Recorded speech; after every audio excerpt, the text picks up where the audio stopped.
आत्मा में से एक को स्वीकार और दूसरे को अस्वीकार कर दें, तो आपका क्या उत्तर होगा? गुरुदेव,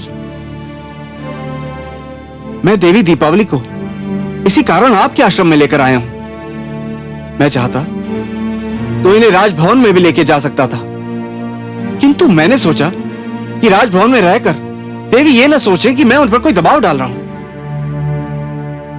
ऋषि की पुत्री ऋषि शुक्राचार्य के आश्रम में स्वयं को अधिक स्वच्छंद और स्वतंत्र समझेंगी। अवश्य शिष्य।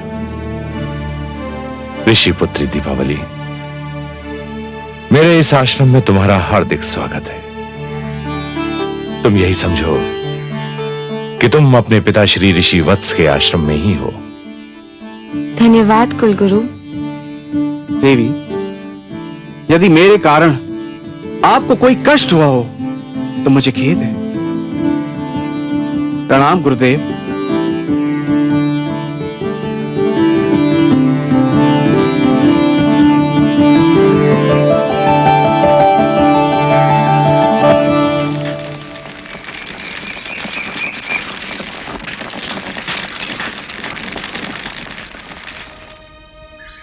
मुझे खेद है पुत्र, मुझे अत्यंत खेद है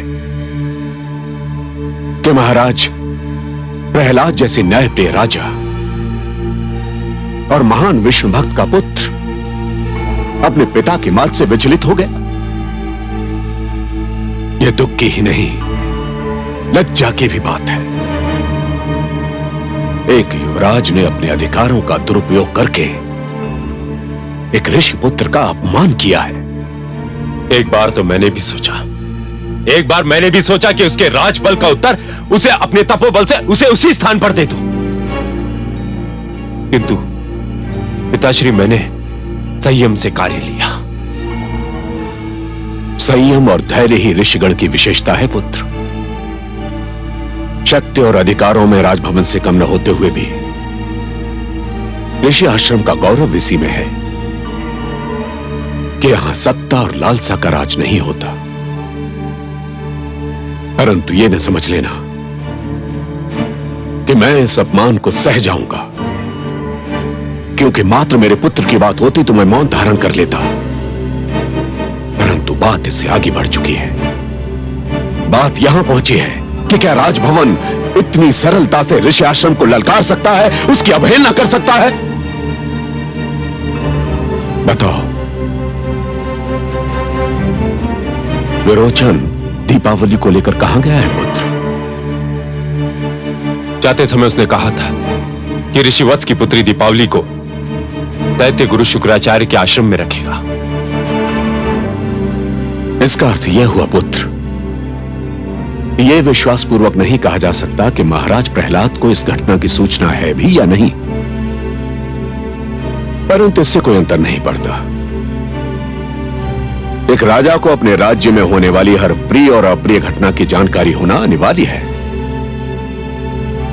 मैं सप्त ऋषियों की एक सभा बुलाऊंगा और महाराज प्रहलाद को उसमें उपस्थित होना होगा और अपने पुत्र के दुष्कर्म के लिए उत्तर देना होगा। पुत्र सुधन्वा, तनिक भी चिंता न करो। वत्सपुत्री दीपावली मात्र तुम्हें प्राप्त होगी, मात्र तुम्हें।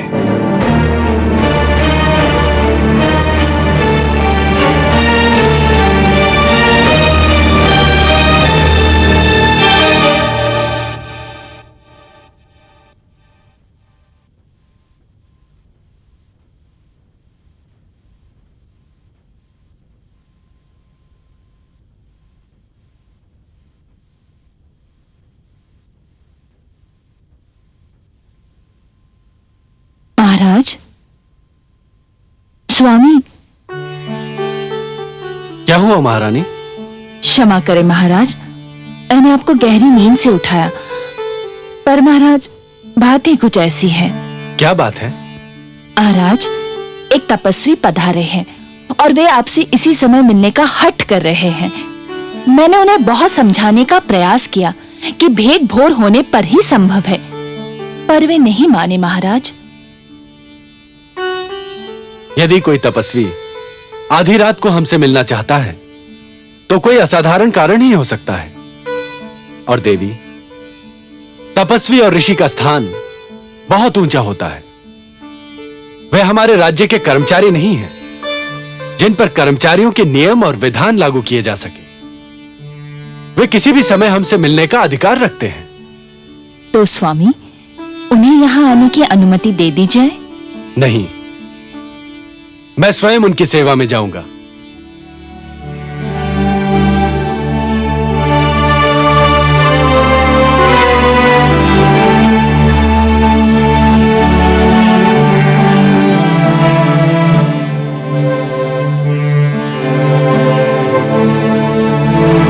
प्रणाम। हे ऋषिदेव, प्रहलाद के राजभवन में आपका स्वागत है। यशस्वी भव। आधी रात में आने का कारण मैं इसलिए नहीं पूछ रहा हूं कि मुझे आपके आने से कोई कष्ट हुआ है। केवल इसलिए पूछ रहा हूं कि आपको स्वयं यहां आने में कष्ट हुआ होगा। मुझे सप्तऋषि गण ने आप तक एक संदेश पहुंचाने का आदेश दिया है। क्या आज्ञा है सप्तर्षि गण की? वो चाहते हैं कि कल प्रातः धन क्षेत्र में आयोजित उनकी सभा में आप उपस्थित हों। मेरा सौभाग्य। पर कोई विशेष समस्या है? वे आपसे कुछ प्रश्न पूछना चाहते हैं। ऋषिदेव, यह मत समझिएगा कि मैं अपने अधिकारों का प्रदर्शन कर रहा हूं, किंतु यदि आप यह बता सकें कि सप्तर्षि किस विषय में प्रश्न पूछना चाहते हैं तो मुझे प्रसन्नता होगी। महाराज, मुझे जितना ज्ञात था और जो बताने का आदेश दिया गया था वह सब मैं कह चुका हूं। इसके आगे स्वयं मुझे कुछ ज्ञात नहीं। सप्तर्षि गण से मेरा प्रणाम कहकर यह कह दीजिएगा कि उनकी आज्ञा का पालन होगा। मैं उनकी सभा में अवश्य उपस्थित रहूंगा। धन्यवाद महाराज। यशस्वी भव।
यशस्वी भव। हे सप्तऋषियों, आप ज्ञान के साथ आकाश हैं, विद्या के साथ सागर हैं। हर वो व्यक्ति आपकी महानता को पहचानता और मानता है जो ज्ञान और विद्या के शब्दों से परिचित है। अपने तुच्छ सेवक प्रहलाद का प्रणाम स्वीकार करें। स्थान ग्रहण करें राजन।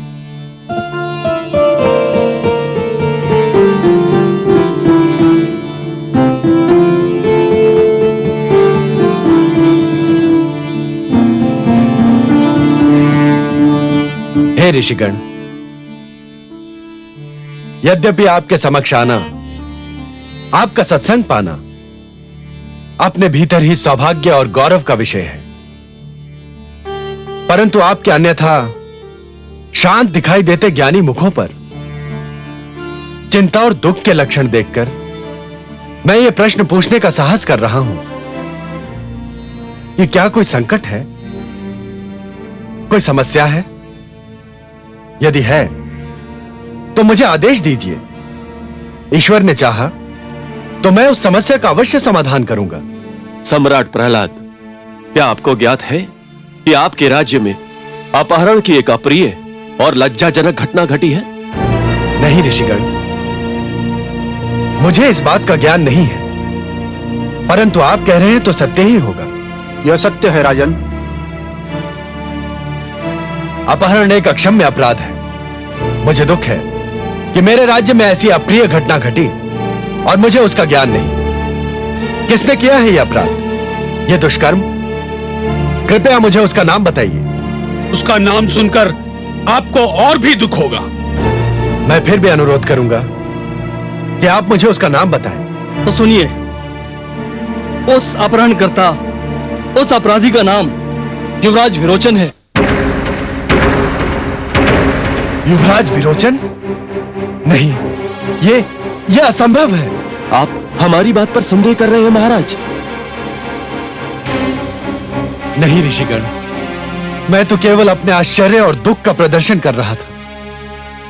विरोचन ने यह अपराध किया है, यह मेरे लिए बहुत ही लज्जा और दुख का विषय है।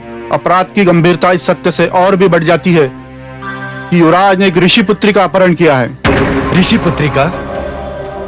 हे ईश्वर,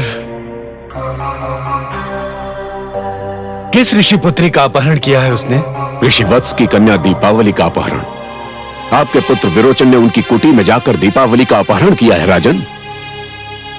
सबसे पहले तो मैं आप सब से, विशेषतः ऋषि अंगीरा से, इस अप्रिय घटना और इस घोर अपराध के लिए क्षमा मांगता हूं। हम ये जानना चाहते हैं कि आप इस विषय में क्या करेंगे।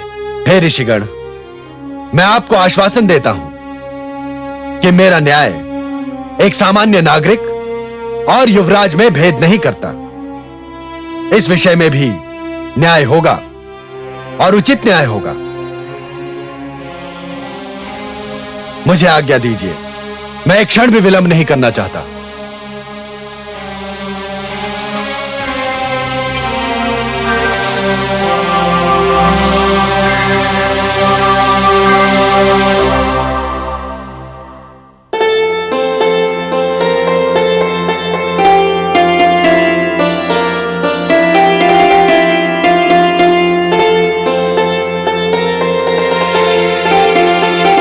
पुत्री,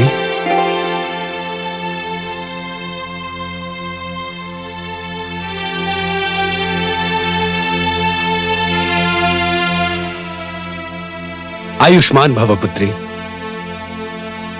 यदि मुझे अनुमान लगाने में भूल नहीं हो रही है तो तुम ऋषि वत्स की पुत्री दीपावली हो। और यदि मुझसे अनुमान लगाने में भूल नहीं हो रही है तो आप कोई और नहीं, युवराज विरोचन के पिताश्री सम्राट प्रहलाद हैं।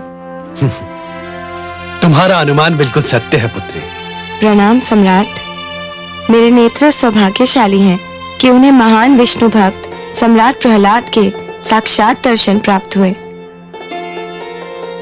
परंतु इस समय आने का कष्ट किया है तो लक्ष्य केवल मुझे दर्शन देना तो नहीं हो सकता। तुम्हारा यह अनुमान भी सत्य है पुत्री। मैं तुम्हें यहां से ले जाने आया हूं। तुम्हें मेरे साथ चलना होगा। जो आज्ञा सम्राट। चलो पुत्री। रुक जा पुत्री।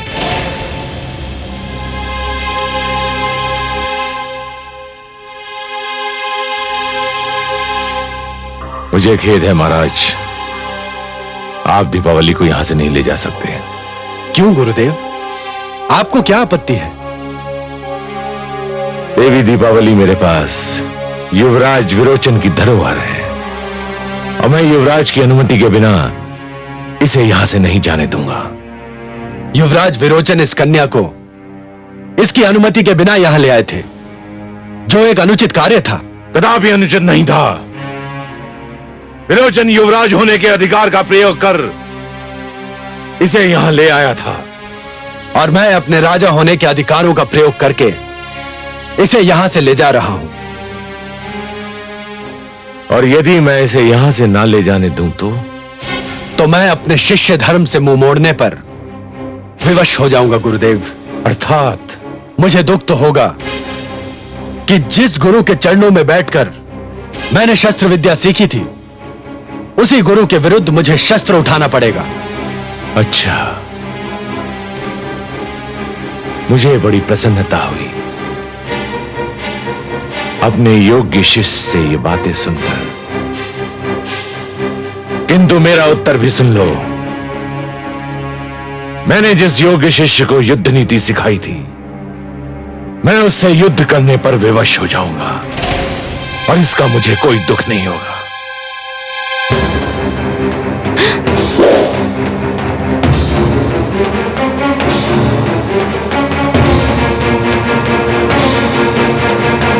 रुक जाइए गुरुदेव, रुक जाइए महाराज।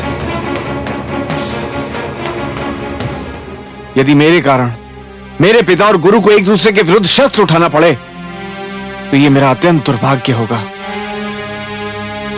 चलो पुत्री। पिताश्री, आप दीपावली को कहां ले जाना चाहते हैं?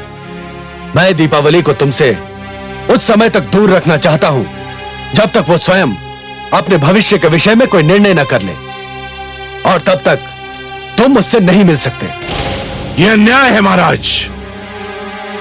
आप ही ने इस विरोचन को युवराज बनाया था, और विरोचन युवराज है, और युवराज को किसी भी स्थान पर किसी से भी मिलने का पूर्ण अधिकार है। विरोचन अब युवराज नहीं है गुरुदेव। निर्णय हो जाने तक मैं युवराज के समस्त अधिकारों को स्थगित करने की घोषणा करता हूं। चलो पुत्री।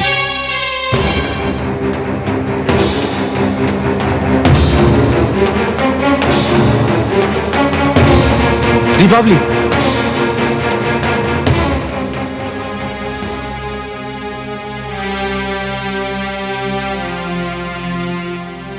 भूल मेरी थी। मुझे चाहिए था कि दीपावली के यहां आते ही उसके संग तुम्हारे साथ फेरे करवा देता,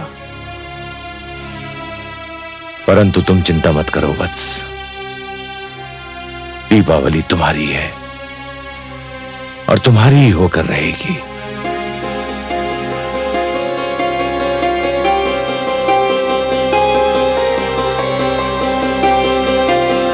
जीवन में यह समस्या किसी के भी समक्ष आ सकती है पुत्री, परंतु यह जिसकी समस्या हो उसी को सुलझानी भी पड़ती है। तुम्हें भी किसी एक ही तट, किसी एक ही डगर का चुनाव करना पड़ेगा। जीवन यात्रा दो नौकाओं पर संभव नहीं। जानती हूँ महाराज।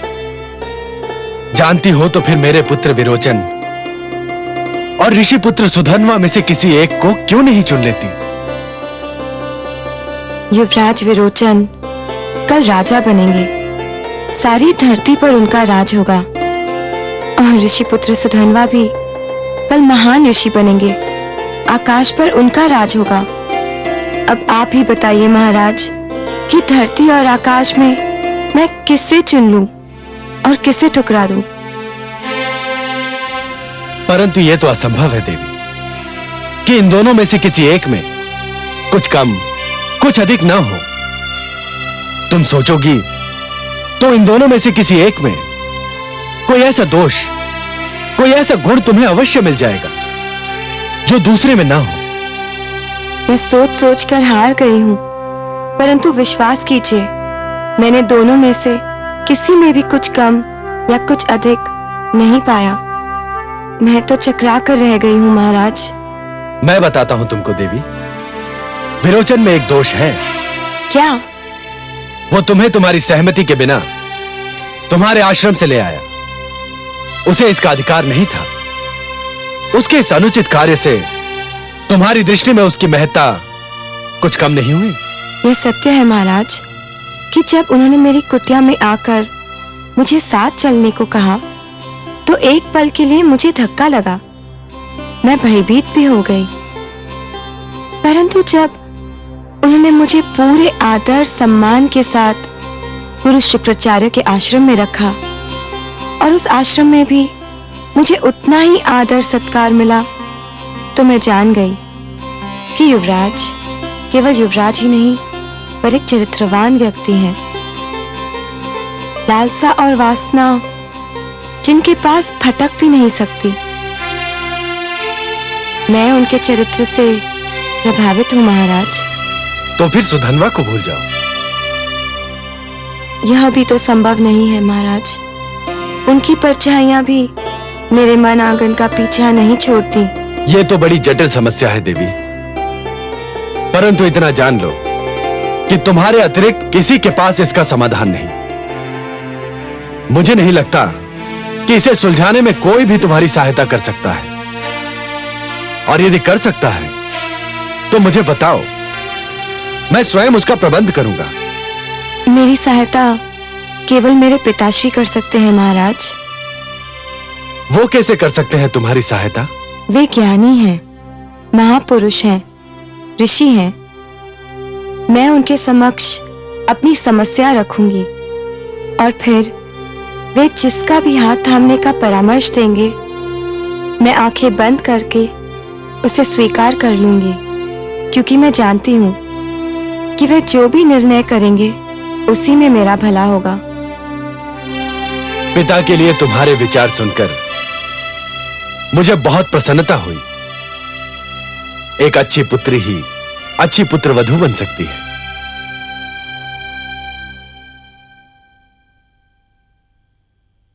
सम्राट की जय हो। ऋषिवर वत्स पधारे हैं, आपसे भेंट करना चाहते हैं।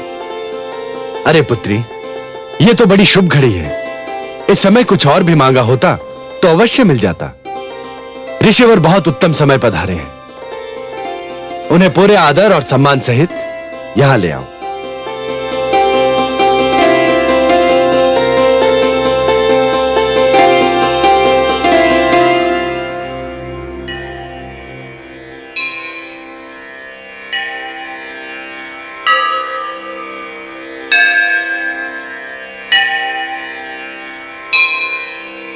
आपके आने से राजभवन पावन हो गया ऋषिवर।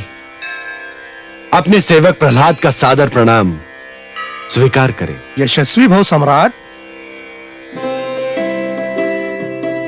आपकी पुत्री आपके लिए बहुत व्याकुल हो रही थी ऋषिवर। मैं जानता हूं महाराज, और ये क्यों प्रतीक्षा कर रही थी वो भी जानता हूं। मैं सारी कहानी जान चुका हूं।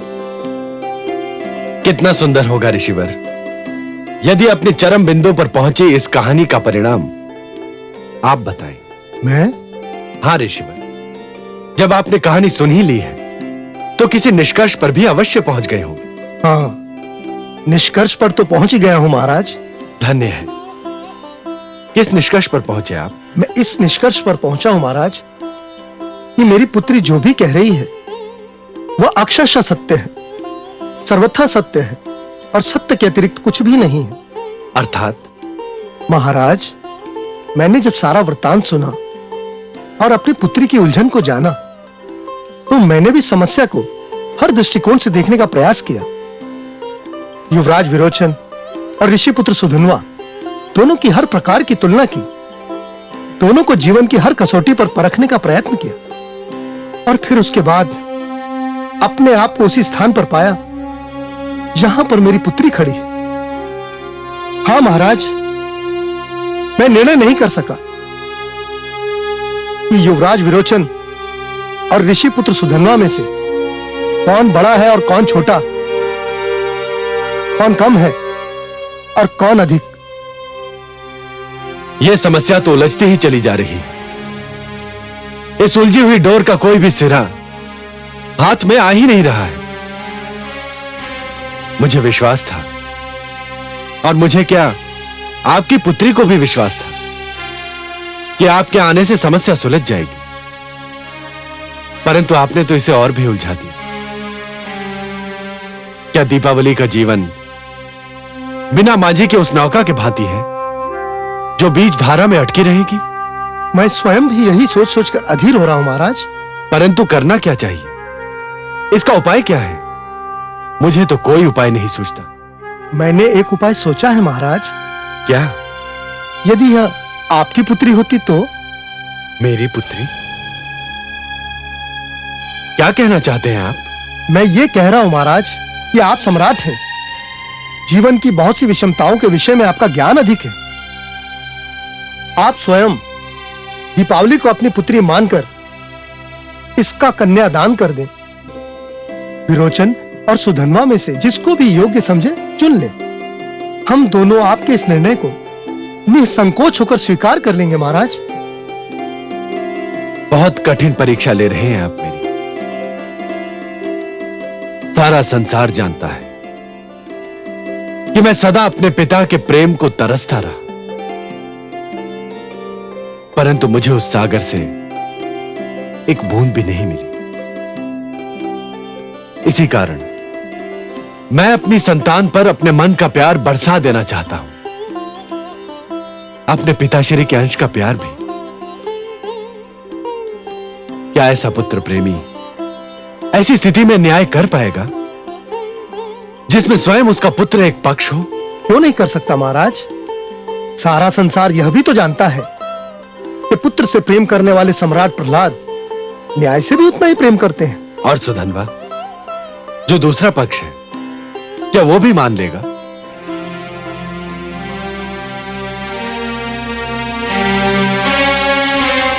सुधन्वा सोचेगा, और ठीक ही सोचेगा, कि यदि मैंने अपने पुत्र के पक्ष में निर्णय दिया तो वो पुत्र प्रेम के कारण दिया हो, न्याय प्रेम के कारण नहीं। यदि मुझे समस्या को सुलझाना है तो सुधन्वा के सहयोग के बिना संभव नहीं। मुझे सुधन्वा के पास जाना हो, अभी इसी समय।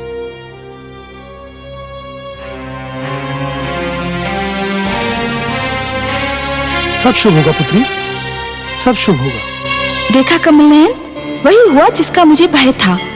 दैत्य गुरु शुक्राचार्य की दी हुई शिक्षा अपना रंग दिखा रही है। परंतु आपको भय क्यों लग रहा है महादेवी?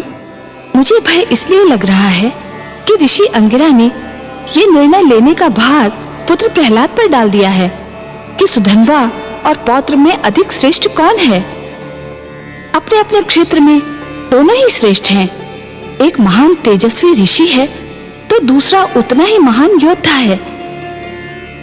पुत्र प्रहलाद इतना कठिन निर्णय कैसे ले पाएगा?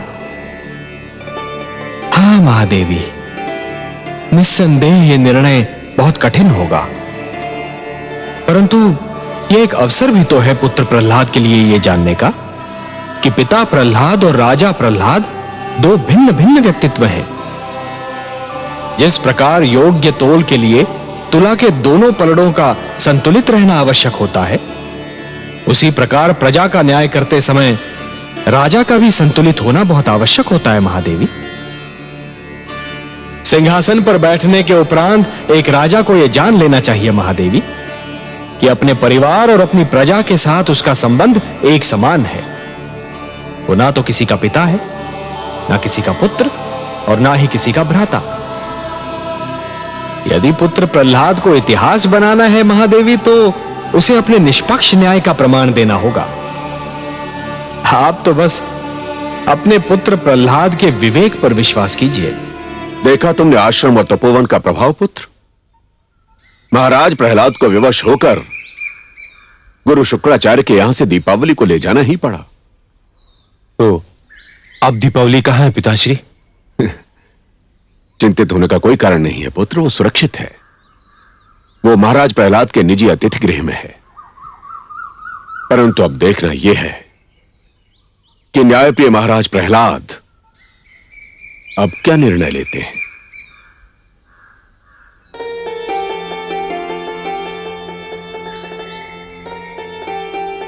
सेवक प्रहलाद आपको कोटि कोटि प्रणाम करता है। तेजस्वी भाव। हे ऋषि पुत्र सुधन्वा, आप भी मेरा प्रणाम स्वीकार करें। यशस्वी भव। आपको यह सूचना तो मिल ही गई होगी कि देवी दीपावली अब कुलगुरु शुक्राचार्य के आश्रम में नहीं, पिता के संरक्षण में है। मैं आपसे, विशेषतः सुधन्वा से एक अनुमति लेने आया हूं। अनुमति? उससे किस बात की अनुमति चाहिए आपको राजन? ऋषि वत्स ने अपनी पुत्री का भविष्य मेरे हाथों में सौंप दिया है। मैं कुछ समझा नहीं राजन। उन्होंने मुझे आदेश दिया है कि उनकी पुत्री दीपावली के भविष्य का निर्णय मैं करूं। दीपावली जिस असमंजस में फंस गई है, उसे उस असमंजस से बाहर मैं निकालूं। उसके पति के रूप में विरोचन और सुधन्वा में से किसी एक को मैं चुनूं। अर्थात आप अपना निर्णय सुनाने आए हैं राजन? नहीं ऋषिवर, इस विचित्र समस्या के दो पक्ष हैं। एक, मेरा पुत्र युवराज विरोचन, और दूसरा आपका पुत्र सुधन्वा। न्यायाधीश बनने के लिए मुझे अपने पुत्र की अनुमति की आवश्यकता नहीं है, क्योंकि वो मेरा आज्ञाकारी पुत्र है। ऋषिवर, मुझे आवश्यकता है आपके पुत्र सुधन्वा की अनुमति की, क्योंकि वो दूसरा पक्ष है। उसकी अनुमति के बिना मैं न्यायाधीश का दायित्व स्वीकार नहीं कर सकता। महाराज, जिस समस्या में एक पक्ष आपका पुत्र है, क्या आप समझते हैं ऐसी स्थिति में आप निष्पक्ष न्याय कर पाएंगे? यह तो विश्वास है कि न्याय कर पाऊंगा, यह विश्वास नहीं कि उसे दोनों पक्ष न्याय मान ही लें। दीपावली एक है, उसके प्रेमी दो हैं। दीपावली को बांटा नहीं जा सकता, उसे विभाजित नहीं किया जा सकता। वह किसी एक को ही मिलेगी, और जिसे न मिली वो मेरे न्याय को न्याय ही मान ले, इस पर मुझे संदेह है। ऋषिपुत्र सुधन्वा, क्या आपको मेरा न्यायाधीश बनना स्वीकार है?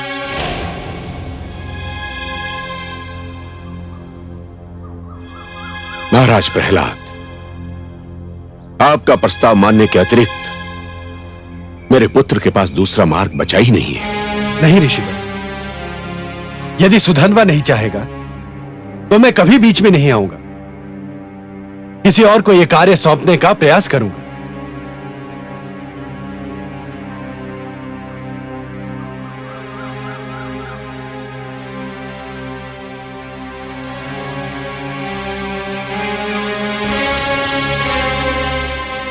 मुझे स्वीकार है राजन, मैं अपना जीवन भाग्य आपके हाथ सौंपता हूं। तो मैं ये समझूं कि आप मुझे स्वेच्छा से अनुमति दे रहे हैं? जी राजन, मुझे आपका न्यायाधीश बनना स्वीकार है। अब मुझे आज्ञा दे ऋषिवर। प्रणाम। आयुष्मान भव। प्रणाम ऋषिपुत्र।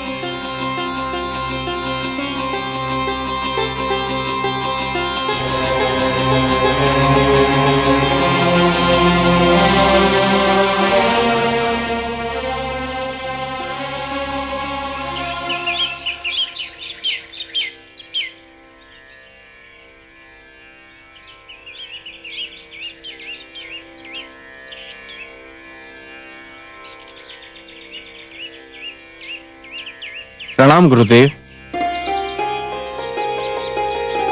आयुष्मान भव। आपने मुझे स्मरण किया था गुरुदेव? हाँ वत्स, मैंने तुम्हें बुलाया था। आज्ञा दीजिए गुरुदेव। महाराज प्रहलाद ने दीपावली को तुम्हारे लिए या ऋषि पुत्र सुधन्वा में से किसी एक को चुनने का निर्णय अपने हाथों में लिया है। महाराज अपनी न्यायप्रियता के लिए जग प्रसिद्ध है, इसलिए मुझे चिंता हो रही है। इसमें चिंता की क्या बात है गुरुदेव? मुझे यह चिंता है वत्स कि वो केवल यह सिद्ध करने के लिए कि वो न्यायप्रिय है और तुम उनके पुत्र हो, कोई निर्णय तुम्हारे विरुद्ध ना दे दें। तो मुझे क्या करना चाहिए गुरुदेव? मेरे मस्तिष्क में एक योजना ने जन्म लिया है वत्स। अब तुमको नीति का आश्रय लेना।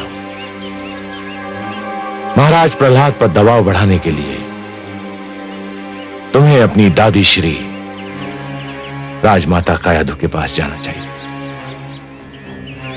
राजमाता तुमसे बहुत स्नेह करती है और महाराज उनसे बहुत प्यार करते हैं। यदि राजमाता तुम्हारे पक्ष में हो गई तो महाराज विवश होकर तुम्हारे पक्ष में निर्णय देंगे।